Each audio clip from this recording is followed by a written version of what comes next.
السلام علیکم ورحمۃ اللہ وبرکاتہ۔ حدیث مبارکہ۔ عنوان: قرآن مجید کا معجزہ۔ عبارت: عن النبی صلی اللہ علیہ وسلم قال ما من الانبیاء نبی الا اعطی من الآیات ما مثله او آمن علیہ البشر وانما كان الذی اوتیت وحیا اوحاہ اللہ الی فارجو انی اکثرہم تابعا یوم القیامت۔ ترجمہ: نبی کریم صلی اللہ علیہ وسلم نے فرمایا، انبیاء میں سے کوئی نبی ایسا نہیں جن کو کچھ نشانیاں یعنی معجزات نہ دیے گئے ہوں جن کے مطابق ان پر ایمان لایا گیا۔ آپ صلی اللہ علیہ وسلم نے فرمایا کہ انسان ایمان لائے اور مجھے جو بڑا معجزہ دیا گیا وہ قرآن مجید ہے جو اللہ نے میری طرف بھیجا، پس میں امید کرتا ہوں کہ قیامت کے دن شمار میں تمام انبیاء سے زیادہ پیروی کرنے والے میرے ہوں گے۔ رواہ صحیح البخاری، حدیث نمبر 7274۔ سامعین محترم، اس حدیث مبارکہ میں حضور علیہ الصلاۃ والسلام ہمیں یہ ارشاد فرما رہے ہیں کہ اللہ رب العزت نے انبیاء میں سے کوئی نبی ایسا نہیں جن کو نشانیاں یعنی معجزات نہ دیے گئے ہوں جن کے مطابق ان پر ایمان لایا گیا۔ تو آپ صلی اللہ علیہ وسلم نے فرمایا، انسان ایمان لائے اور مجھے جو بڑا معجزہ دیا گیا وہ قرآن مجید ہے جو اللہ نے میری طرف بھیجا، پس میں امید کرتا ہوں کہ قیامت کے دن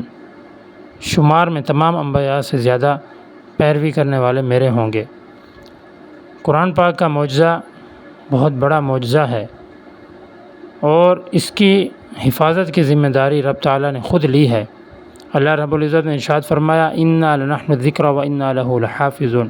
کہ بے شک ہم اس کو اتارنے والے ہیں اور ہم اس کی حفاظت کرنے والے ہیں۔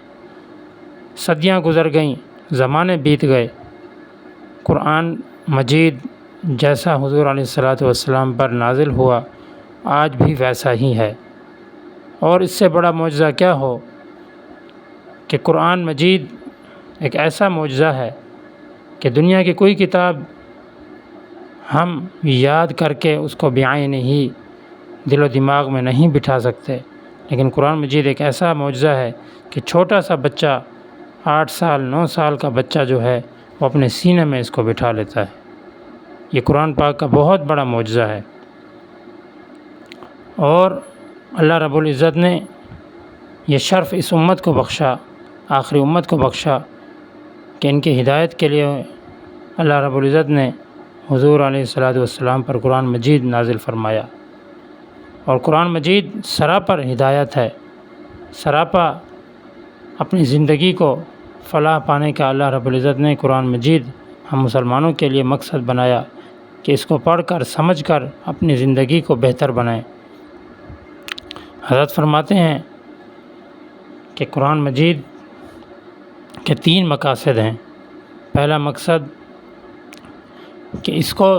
پڑھنا، اور پڑھنا بھی خوبصورت طریقے کے ساتھ، ورتل القرآن ترتیلا، فرمایا قرآن پاک کو ٹھہر ٹھہر کر پڑھا جائے، خوبصورت احسن انداز کے ساتھ قرآن مجید کو پڑھنا پہلا مقصد ہے، کہ آدمی خود بھی پڑھے اور اپنی اولاد کو بھی جو ہے قرآن مجید کا حافظ بنائے، اور ان کو جو ہے قرآن مجید پڑھنے کی اور ان کو جستجو کرنے کی، یاد کرنے کی فکر دلائے۔ اور دوسرا مقصد یہ ہے کہ قرآن مجید کو سمجھنا،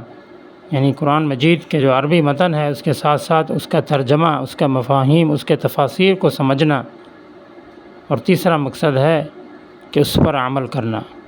کہ اللہ رب العزت نے قرآن مجید جو 1550 سال پہلے حضور علیہ السلام پر نازل کیا، اور اب تک قرآن مجید پوری دنیا کے اندر پڑھے جانے والی نمبر 1 کتاب ہے، اور اس کو پورے امت کے مسلمان اس کو پڑھتے ہیں، حتیٰ کہ مسلمان ہی نہیں غیر مسلم بھی قرآن پاک کو پڑھ کر اس سے جو ہے دنیاوی افادیت حاصل کرتے ہیں، گویا کہ کئی فنون قرآن مجید سے اخذ ہیں۔ تو یہ اللہ کا معجزہ ہے کہ ہم مسلمانوں پر کہ قرآن مجید کو پڑھنے سے دل و دماغ روشن ہوتا ہے، قرآن مجید کو پڑھنے سے زندگی سنور جاتی ہے۔ قرآن مجید کو پہلا مقصد ہے پڑھنا، دوسرا مقصد ہے سمجھنا، تیسرا مقصد ہے اس پر عمل کرنا۔ تو اپنی زندگی کو جو ہے ان تین مقاصد کے اندر ڈھالیں۔